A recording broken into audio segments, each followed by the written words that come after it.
You likely know someone impacted by diabetes, maybe even yourself. It's uh, incredibly common. Oh, definitely. And many people think they have a handle on its causes. Hmm. Things like diet, exercise, family history. The usual suspects, yeah. But the stack of sources we've deep dived into today, they reveal a powerful, often overlooked piece of the puzzle. Mm. So today, we're going to take a deep dive into understanding diabetes through these materials, which came from one of you, our listeners. Right. And our mission for this deep dive is really to go beyond just the surface level. Okay. Based on these specific sources, we'll explore what diabetes actually is, its main categories, the factors everyone knows about. Right. But then we'll really dig into the surprising environmental connections that these particular materials highlight as, well, pretty significant contributing elements. Okay, let's unpack this then.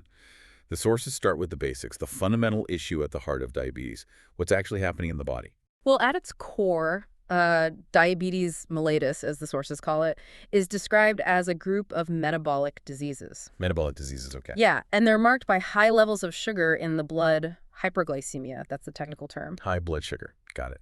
And this happens because there's a problem with how the body makes insulin or how it uses insulin or, sometimes both. Insulin, a key hormone, right? Exactly. It's what lets sugar get into our cells for energy. But, and this is a critical point the sources really emphasize, Wow. this chronic high blood sugar isn't just about like a number on a test. It can cause serious long-term damage.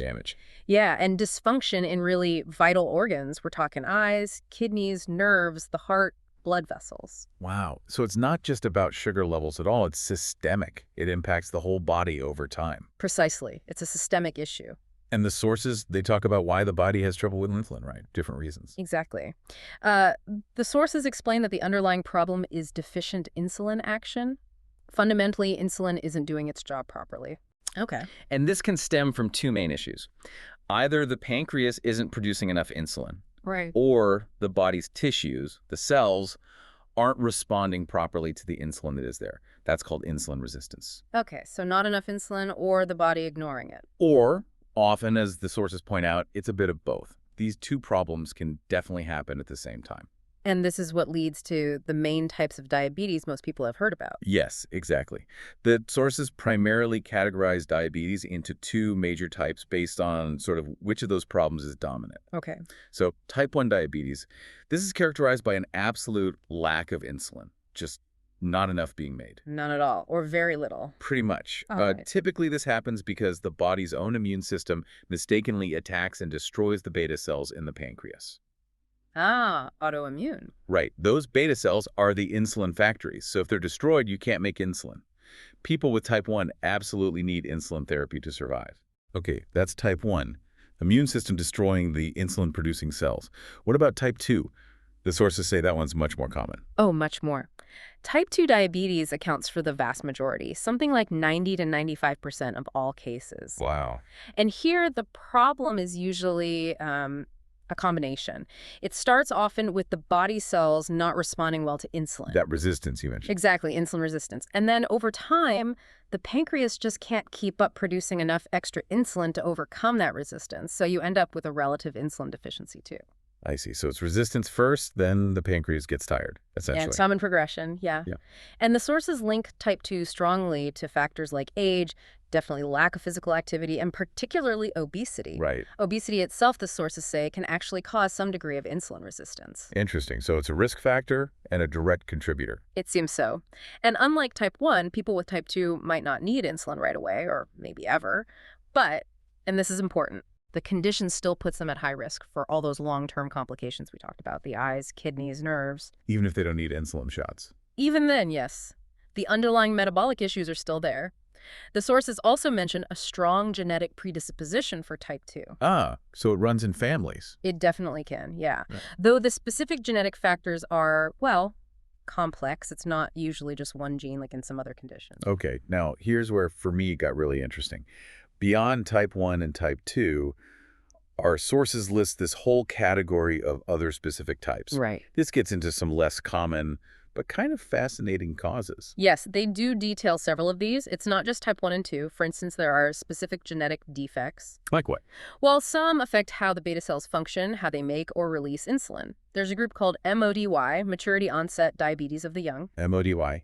Often runs in families, early onset. Then there are genetic defects in how insulin acts. Problems with the insulin receptor itself, very rare syndromes, like type A insulin resistance. So genes affecting production or action. Exactly. And then there are other causes too. Diseases that damage the pancreas directly, like, say, chronic pancreatitis or cystic fibrosis. Ah, okay. If the organ itself is damaged. Right.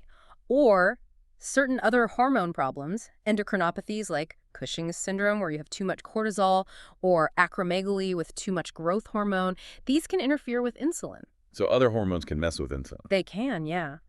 The sources also mention certain infections like congenital rubella, some uncommon immune forms, and even other genetic syndromes like Downs or Klinefelter as being associated with higher risk. It's a really broad list. It shows how many ways this system can be disrupted.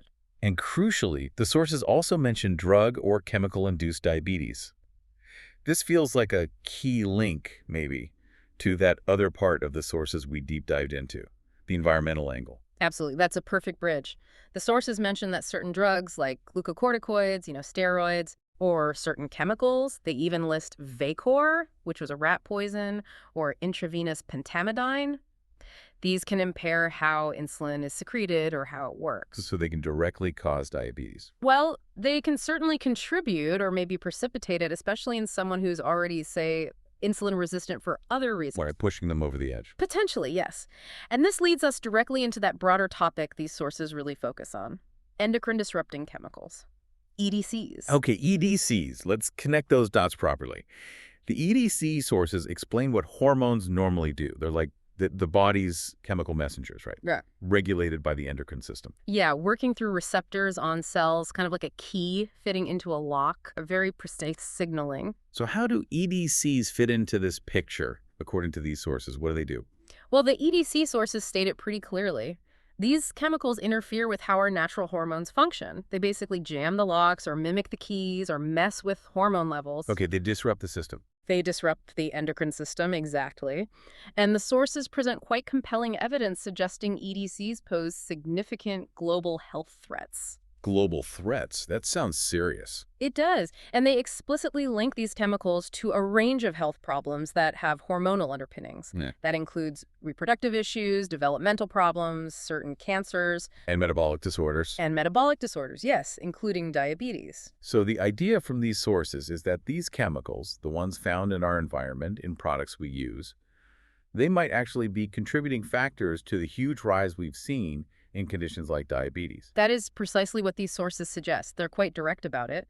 They highlight that while, yes, factors like diet and lack of physical activity are undoubtedly major drivers. Of course. Exposure to environmental toxicants, these EDCs, also likely plays a role in its development. It's not an either-or, it's potentially an and. An additional factor we need to consider. That's the argument presented, yes. And they point to specific examples. For instance, they spend some time discussing arsenic. Arsenic. Right, you hear about that in earthquakes, like, well, water contamination. Exactly. It's a naturally occurring metalloid found widely in groundwater globally. And the sources present what they call robust evidence, linking arsenic specifically To what? to impairments in insulin secretion from those pancreatic beta cells we talked about. Affecting production again. Yes, and also alterations in insulin action, how the body responds to insulin, so it hits both sides of the problem. Wow. So arsenic, something you might just think of as, a poison, Yeah. is potentially messing directly with the very mechanisms of insulin production and action, impacting diabetes risk. That's the connection the source draws quite strongly. And where do the sources say we might actually encounter arsenic, Mm-hmm. besides maybe contaminated wells? Well, groundwater is the main source globally, but the sources note it can also get into our food. Ow. Particularly rice, if it's grown in fields irrigated with contaminated water or in contaminated soil. Rice tends to absorb it. Yeah. Historically, it was also used in some pesticides. So exposure is primarily through drinking contaminated water and eating certain contaminated foods. Okay. And arsenic isn't the only EDC the sources discuss in detail, right? Mhm. Especially ones with potential links to metabolic health or things we might recognize. Correct. They discuss glyphosate, for example. The herbicide. Yes, the active ingredient in a very widely used herbicide. The sources note evidence supporting its impact on, I think it was 8 out of 10 key characteristics used to identify EDCs. 8 out of 10. That's quite a few. It is, and they suggest it alters hormone synthesis, action, and levels. And then, of course, there's plastics. Plastics. They're absolutely everywhere. What do the sources tell us about EDCs in plastics? Well, they emphasize that plastics aren't just inert materials. They contain literally thousands of chemical substances. Thousands. Yes, including many known or suspected EDCs. They specifically mention bisphenols like BPA, BPS, BPF. BPA, right? You see BPA-free labels now. You do. BPA is found in hard plastics like some food containers and the lining of food and drink cans. It can leach out. Especially when heated. Especially when heated, yeah, or if the food is acidic. And while BPA is being phased out of some things... Like baby bottles. Right. The source notes that its replacements, like BPS and BPF, are also concerning. They may also have estrogenic properties, and there are studies linking them to issues like obesity in children. Oh, great. So maybe just swapping one problem for another. That's the concern raised in the source, yes. Yeah. And then there are phthalates. Phthalates, where are they found?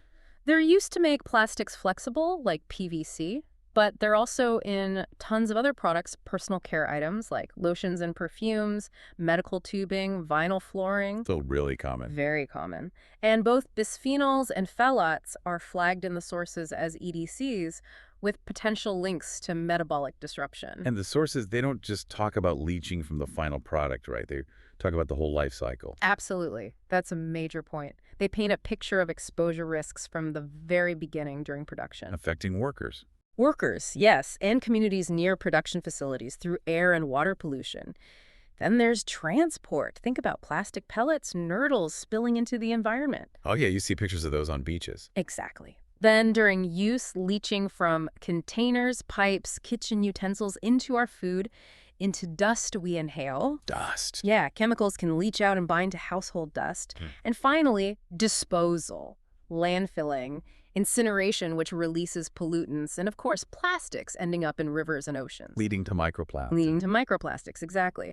And the sources point out that these tiny fragments can act like sponges. Sponges? Yeah, concentrating other chemical pollutants from the water onto their surface. And then they get into the food chain. Like when fish eat them. Right, and then potentially passed up to us if we eat that seafood. So it's exposure across the entire life cycle.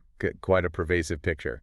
The sources mention other EDCs too, right? Like PFAS, the forever chemicals. Yes, PFAS and polyfluoroalkyl substances. They get mentioned. Widely used in nonstick coatings, stain-resistant fabrics, food packaging, firefighting foam. Lots of applications. And they're called forever chemicals because they don't break down. Pretty much. They're incredibly persistent in the environment and in our bodies. The sources state some have even been added to global banned lists, like the Stockholm Convention. So how are we exposed? Drinking water contamination is a big one. Food, especially if it's been in contact with PFAS-containing packaging. Also environmental and occupational exposures. And the health links. Evidence is emerging, according to the sources, that some PFAS can disrupt hormones, including estrogen, testosterone, and thyroid hormones.